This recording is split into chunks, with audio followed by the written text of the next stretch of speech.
People like to mention a timeless little test when it comes to dating, but it works just as well when you're choosing a boss, or even a head of state. The principle is simple. Watch how someone treats the waiter, and their own family, because that's how they'll treat you once the performance fades and the relationship feels routine. Historically, the leaders who maintained close family bonds and treated their servants with dignity have also tended to be the ones who governed their people with the most wisdom and care. Why? Because that's who they are when they think they don't need to impress you. That's who they become when the relationship is taken for granted. And if you stick around long enough, whether as a partner or an employee, that's how they'll treat you too. Now, if we stretch that simple idea across history, something fascinating happens. It becomes a lens for judging the very soul of leadership, not just on charm, intellect, or results, but on long-term impact. It's not about whether someone had power, but how they used it once it wasn't serving them directly anymore. To test this idea, compare three towering historical figures: Crown Prince Ruprecht of Bavaria, Niccolò Machiavelli, and Cato the Younger.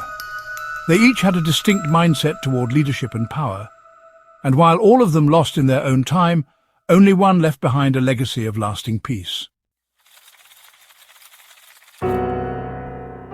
Prince Ruprecht, the quiet hero of post-war Europe. You've probably never heard of him, but Prince Ruprecht of Bavaria is someone I deeply admire. And not just because he came from royalty.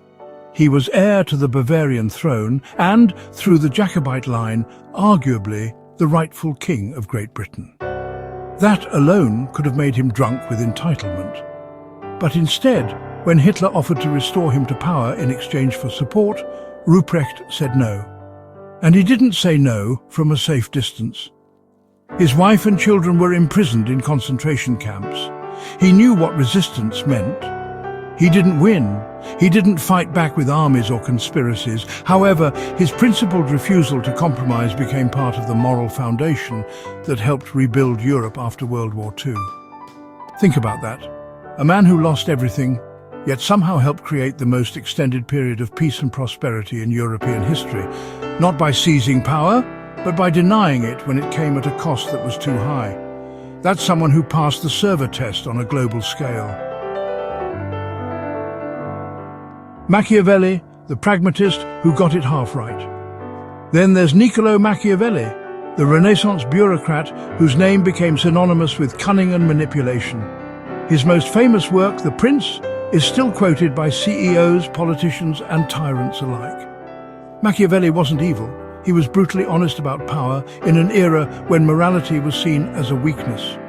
The goal for Machiavelli was to hold onto power, not elevate the human condition.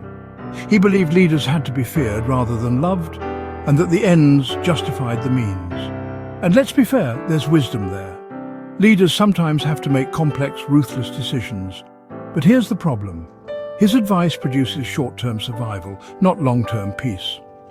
You might secure the throne for a generation, but what then?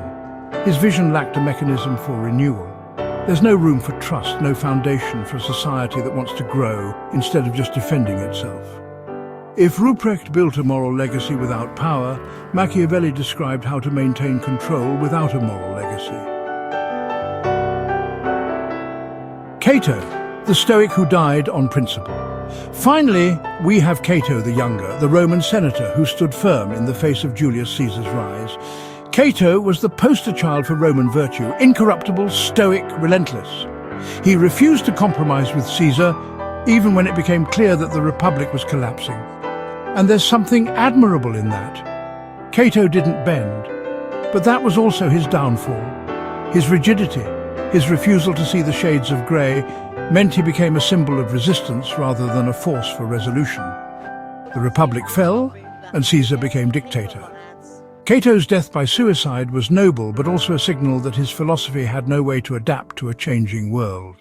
In modern terms, Cato's leadership style is like having a boss who's all principles and no flexibility. It feels noble until the business collapses because no one can compromise.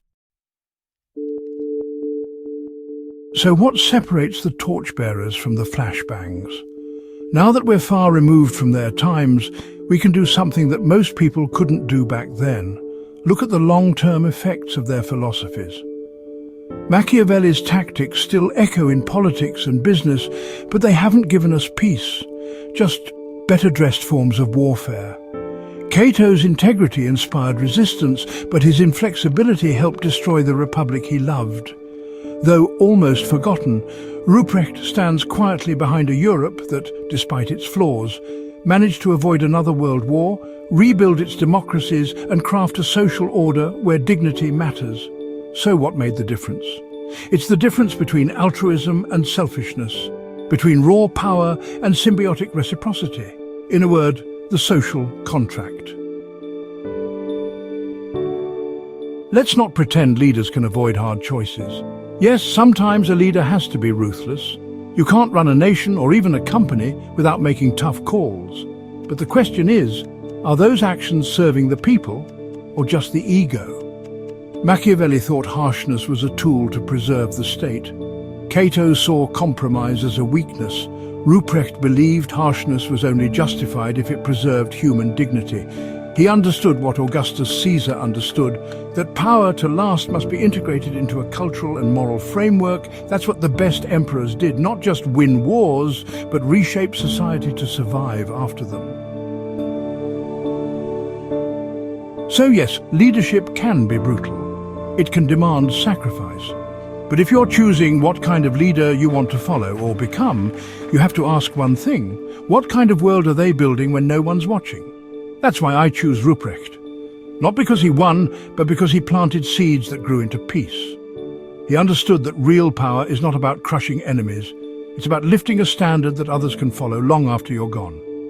And if a man like that ever holds your chair, treats the weight person kindly, and still carries the weight of duty like a crown, that's a boss worth following. If that made you feel uncomfortable, that was the point. As always, subscribe, and tell us what you think.